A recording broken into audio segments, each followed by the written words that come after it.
تقریباً 10 لاکھ سے اوپر جو ہماری کورونا فورس کے ٹائیگرز جنہوں نے والنٹیئر کیا، جنہوں نے رضاکارانہ طور پہ فیصلہ کیا کہ ہماری مدد کریں گے، میری مدد کریں گے، میں آج آپ سب کا شکریہ ادا کرنا چاہتا ہوں۔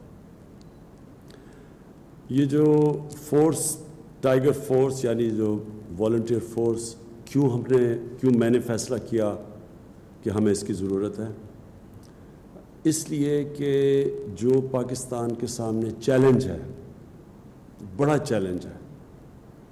چیلنج کیوں ہے؟ چیلنج اس لیے ہے کہ ایک دنیا کے اندر پینڈیمک جسے کہتے ہیں، ایک ایسی وائرس نکلی جس کی وجہ سے ساری دنیا کے اندر وہ قدم اٹھانے پڑے جو کوئی پچھلے 100 سال میں کسی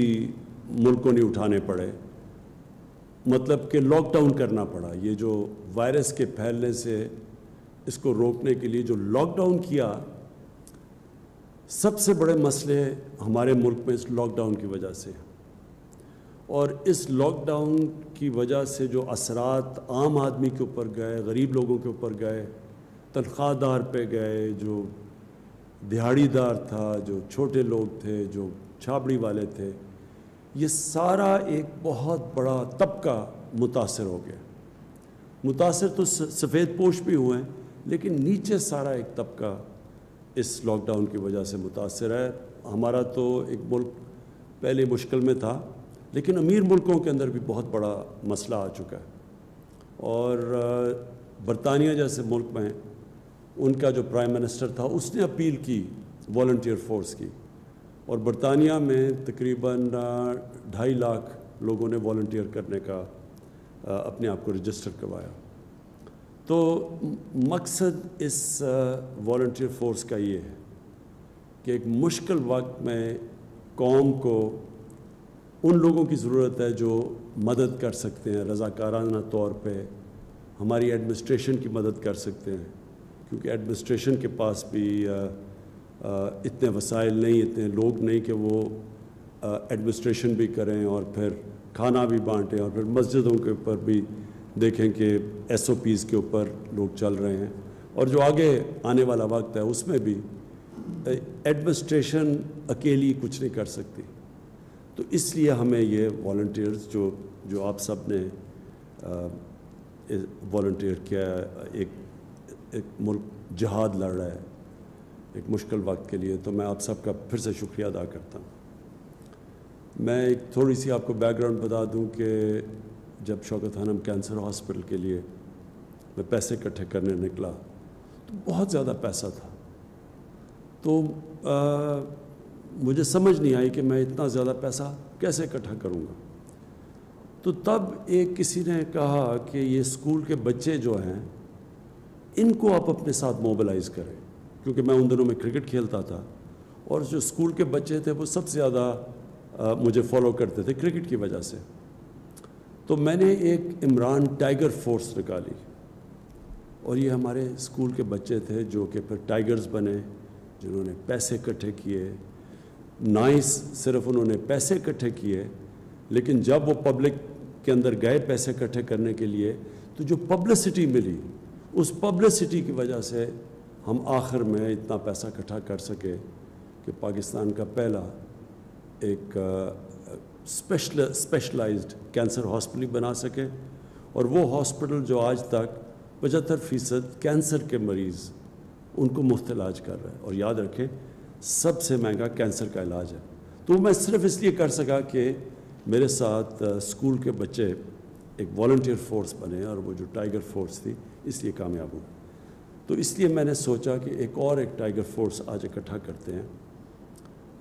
ہماری ملک کی مدد کریں اس مشکل وقت میں۔ تو اب آپ کے لیے میرا جو آج پیغام ہے وہ یہ کہتے ہیں کہ سب سے پہلے تو اب ہم نے آہستہ آہستہ یہ لاک ڈاؤن کو کھولنا ہے۔ ہم کیوں لاک ڈاؤن کو کھول رہے ہیں میں آپ کو بتا چکا ہوں کہ بہت زیادہ لوگ متاثر ہو چکے ہیں لاک ڈاؤن سے، نوکریاں چلی گئی ہیں، وہ طبقہ جو کہ صرف دہاڑی دار تھے، جو گزارا کرتے تھے، جو پیسہ آتا تھا اس سے بچوں کا پیٹ پالنے سے، وہ سب مشکل میں پڑ گئے۔ تو اس لیے جو ہم جب لاک ڈاؤن کھولیں گے تو تاکہ لوگوں کو نوکریاں ملیں واپس، لیکن ہمیں پتہ ہے کہ اگر ہم نے ایسا لاک ڈاؤن کھول دیا کہ جدھر لوگ جمع ہونا شروع ہو گئے، اور جو ہم ایس او پیز یعنی جو شرائط ہم رکھ رہے ہیں لاک ڈاؤن کھولنے کے لیے، اگر لوگوں نے ان کے اوپر عمل نہ کیا تو خطرہ یہ ہے کہ پھر سے یہ ایک کرونا تیزی سے پھیلے گی، کیونکہ اب تھوڑی لیول ہو گئی ہے، تو اگر وہ پھر سے پھیلی تو اس کا پھر خدشہ یہ ہے کہ پھر سے ہمیں لاک ڈاؤن کی طرف جانا پڑے گا۔ لہٰذا میں آپ سب سے یہ امید رکھتا ہوں کہ آپ نے پھر اپنے یونین کاؤنسلز کے اندر، محلوں کے اندر، اور جدھر آپ کی لوکیشن ہے، آپ نے پھر لوگوں کے اندر یہ اویئرنیس پیدا کرنی ہے، آپ نے پبلسائز کرنا ہے کہ ایس او پیز کیا ہیں۔ جس طرح مسجدوں کے اندر ہم نے کہا ہوا ہے، شرائط رکھی ہوئی ہے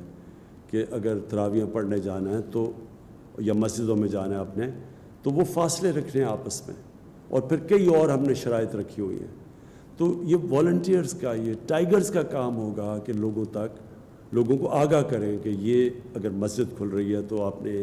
مسجد میں جانا ہے تو یہ آپ نے ان شرائطوں پہ عمل کرنا ہے،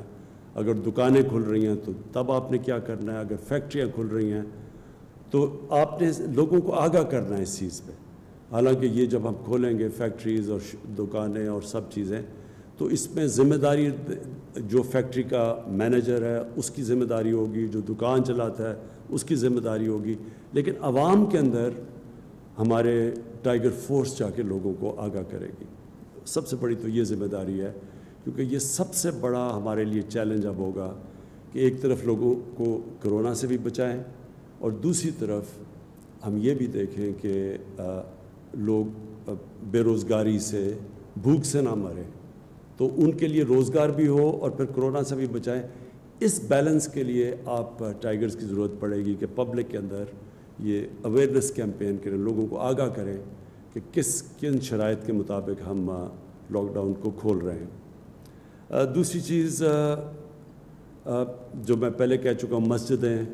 ان کے اندر یوٹیلیٹی سٹورز، میں بھی کہوں گا بھی ہمارے یوٹیلیٹی سٹورز کے چیئرمین بیٹھے ہوئے ہیں، میں اس کے ڈاکٹر ظفر مرزا کو یہاں بٹھایا ہوا ہے، کیونکہ بہت زیادہ میڈیکل پروفیشن کے لوگ جو میڈیکل فیلڈ سے تعلق رکھتے ہیں، انہوں نے بھی ہمارے ٹائیگرز بنے ہیں۔ تو یہ ڈاکٹر مرزا کو کہوں گا کہ آپ کو گائیڈ کریں، یوٹیلیٹی سٹورز کی ذوالقرنین آپ کو بتائیں گے چیئرمین، کہ ان کے اندر آپ نے کیسے کیا چیز دیکھنی ہے جا کے یوٹیلیٹی سٹورز پہ۔ میں چاہوں گا کہ عثمان ڈار آپ سے مختصر بات کریں کہ جو انہوں نے سیالکوٹ کے اندر ایک پائلٹ پروجیکٹ کیا ہے والنٹیئرز کے ساتھ، ٹائیگرز کے ساتھ، تو وہ اس کی بھی بات کر سکتے ہیں۔ تو نمبر 1 چیز کہ ٹائیگر فورس ایک والنٹری فورس ہے، آپ نے کہیں پیسے اکٹھے نہیں کرنے، آپ کا کام یہ نہیں ہے، آپ کو کوئی تنخواہیں نہیں مل رہی، آپ ایک جہاد لڑ رہے ہیں ہمارے ساتھ مل کے، اور آپ جوائن کریں، ایڈمنسٹریشن کے ساتھ مل کے آپ کام کریں گے۔ تو جو لوکل ایڈمنسٹریشن ہے، جو ایک بڑا پروگرام ہم نے لانچ کیا 2 دن پہلے، وہ ہے کہ ہم جو لوگ بے روزگار ہوئے ہیں، جو اس لاک ڈاؤن کی وجہ سے لوگ بے روزگار ہوئے ہیں، ان کی رجسٹریشن کروانی ہے آپ نے۔ تو میں آپ جو یونین کاؤنسل کا آفس ہوگا، جو ہماری ایڈمنسٹریشن ہوگی، وہ اس آفس میں وہ ایک ڈیسک بنائے گی، اور ادھر آپ لوگوں کو رجسٹر کریں گے، جو لوگ بے روزگار ہوئے ہیں۔ لوگ خود بھی اپنے آپ کو رجسٹر کر سکتے ہیں، لیکن ہم یہ سمجھتے ہیں کہ وہ جو ویب سائٹ کے اوپر اپنے آپ کو رجسٹر کرنے کی فارم بھرنی ہے، وہ شاید زیادہ لوگ نہ کر سکیں، اس لیے آپ میں سے زیادہ تر پڑھے لکھے لوگ ہیں جنہوں نے والنٹیئر کیا، تو آپ ان کی مدد کریں تاکہ وہ رجسٹر کریں، اور پھر ہم ان کو ایک فلٹر کر کے اپنے اساس پروگرام کے ذریعے جو نادرا کے ڈیٹا بیس ہے ان کو فلٹر کریں گے کہ واقعی وہ مستحق ہیں، اور ان کے بعد وہی کیش ٹرانسفر کریں گے جو کہ آپ ابھی اساس پروگرام کی کیش ٹرانسفرز کر رہے ہیں، اور پھر ان کو بھی آپ مانیٹر کریں گے اور ہمیں فیڈ بیک دیتے رہیں گے۔ اس کے علاوہ جو میں آپ سب سے یہ امید لگاتا ہوں کہ یوٹیلیٹی سٹورز کا میں آپ کو بتا بیٹھا ہوں، آپ نے کہیں بھی ذخیرہ اندوزی دیکھی؟ آپ نے دیکھا کہ لوگ گندم کو یا اور بھی کھانے پینے کی چیزوں کی ذخیرہ اندوزی کر رہے ہیں؟ یہ قانون کے خلاف ہے۔ آپ نے خود ایکشن نہیں لینا، آپ نے جا کے ایڈمنسٹریشن کو بتانا ہے، اور پھر ایڈمنسٹریشن کی ذمہ داری ہے ایکشن لینے کے لیے۔ یہ جو بھی لوگ یہ غیر قانونی چوز کر رہے ہیں، ذخیرہ اندوزی سے وہ ہوتا کیا ہے کہ قیمتیں اوپر چلی جاتی ہیں، اور اس سے کیا ہوتا ہے کہ جو ہم کیش ٹرانسفر کر رہے ہیں عام لوگوں کے لیے ان کی مدد کرنے کے لیے، تو جب چیزیں مہنگی ہوں گی ان کے ہاتھ سے جو پیسہ ہوگا وہ زیادہ چیزیں نہیں خرید سکے گا۔ اس لیے یہ آپ کی بہت بڑی ذمہ داری ہے۔ تو میں آپ چاہوں گا کہ عثمان ڈار آپ ذرا بریفلی بتا دیں کہ آپ نے سیالکوٹ میں جو پائلٹ پروجیکٹ کیا ہے۔ سیالکوٹ میں جو ہم نے پائلٹ پروجیکٹ کیا، مجھے بڑی خوشی ہو رہی ہے بتاتے ہوئے کہ 68% ٹائیگر فورس کے جو نوجوان تقریباً 20,000 وہاں سے رجسٹر ہوئے تھے، تو انہوں نے رسپانس دیا جب انہیں ذمہ داریاں دی گئیں۔ ایک تو ہم آپ کو تھرو ایک الیکٹرانک کیو آر کوڈ آپ کو آئی ڈی دے رہے ہیں آپ کے موبائل فون پہ، جو آپ نے سٹیزن پورٹل کی ایپ ڈاؤن لوڈ کی ہے۔ دوسرا، آپ کو تمام تر ذمہ داریاں ڈپٹی کمشنر آفس سے یا اسسٹنٹ کمشنر آفس سے تھرو ایپ جو سٹیزن پورٹل کی ہے، وہاں آپ کو بتایا جائے گا کہ آپ نے کس لوکیشن پہ پہنچنا ہے۔ مثلاً ہم نے 4-5 جو کام کیے ڈسٹرکٹ سیالکوٹ میں، ایک 203 بیڈ کا فیلڈ ہاسپٹل آپریشنلائز کیا، اس کے لیے سی ایم پنجاب سردار عثمان بزدار صاحب تشریف لائے۔